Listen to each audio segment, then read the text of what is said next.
I think I first got interested by the Macau teaching experience from Dr. Randy Bell when he stopped by one of my classrooms to talk about it, saying, oh yeah, we're coming back for the very first time since COVID.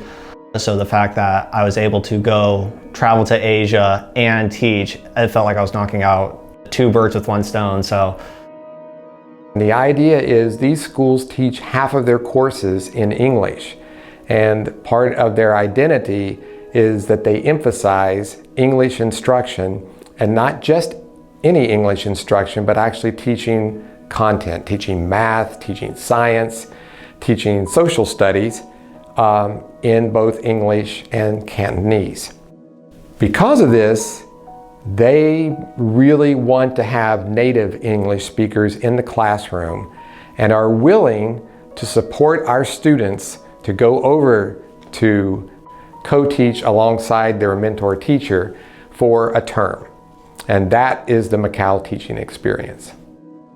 My career goals as far as an educator goes is to fill out my goal of becoming a elementary teacher, and then from there maybe teach PE sometime in the future because I love exercising.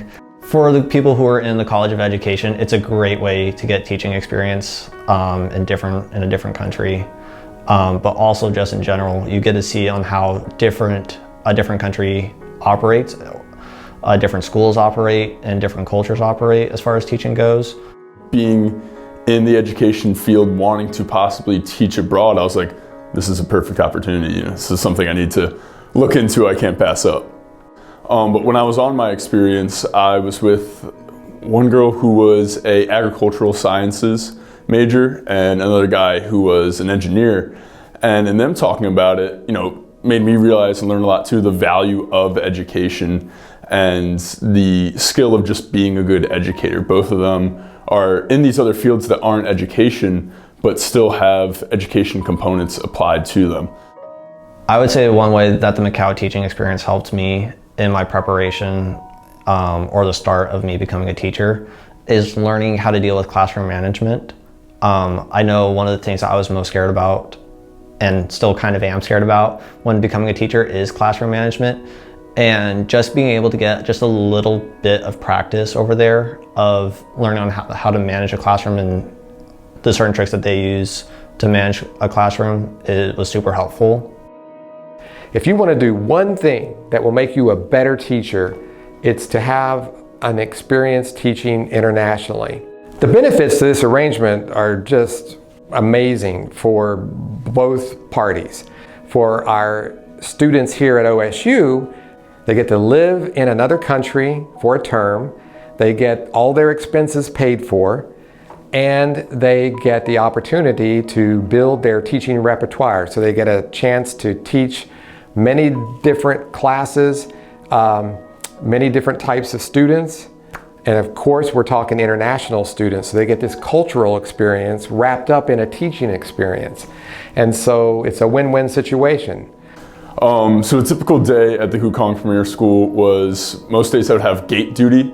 So that was simply greeting the kids as they came into the school. That was really interesting the first time around. Getting there, and there was already these kids playing the piano and absolutely doing a terrific job, some of the best piano playing I've ever heard. And then asking the teacher who was next to me, how old are those kids? And they're like, oh, they're in first grade. And I was like, all right, wow. So that was really neat. And then from there, I did the summer internship. And so it was a little more informal in structure compared to a student who might be going there during the fall, winter, spring term. So what I was doing was I was setting up summer camps where we were sort of mixing the Eastern and Western cultures and American and Chinese. And so a typical day might look like, talking about American film, and we'd watch The Sandlot, and it was like, all right, now we're gonna go play kickball or something out in the gymnasium, which was really fun.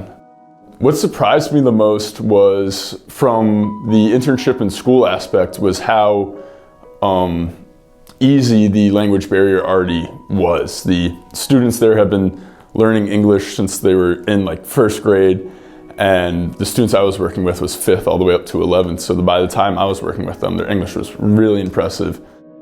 The livelihood of Macau is amazing. There's always places where you can go eat, go out and do fun things. You can go see shows, plays. I know they have certain sporting events that if you're really interested in sports, you can go watch. So there's always so much fun things to do over there.